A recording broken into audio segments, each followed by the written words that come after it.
Hey everyone, in this quick tutorial, I'll show you how to add the weather icon to your Mac's menu bar so you can quickly check the forecast without opening any apps. Before we dive in, don't forget to subscribe to the channel. It really helps support us and keeps the Mac tips coming. Thanks a lot. Let's get started. First, click the Apple icon in the top left corner of your screen and select System Settings. In the sidebar on the left, scroll down and click on Control Center. Now scroll through the list until you see Weather.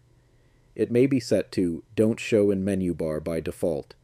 Click the drop-down next to Weather and choose Always Show in Menu Bar. That's it. Now look at the top right corner of your screen. You should see a weather icon showing the current temperature and conditions. Clicking it opens a more detailed forecast using Apple's built-in weather app. Super handy for planning your day. If this video helped, go ahead and leave a comment if you have any questions, and make sure to subscribe for more helpful Mac tutorials. See you in the next one.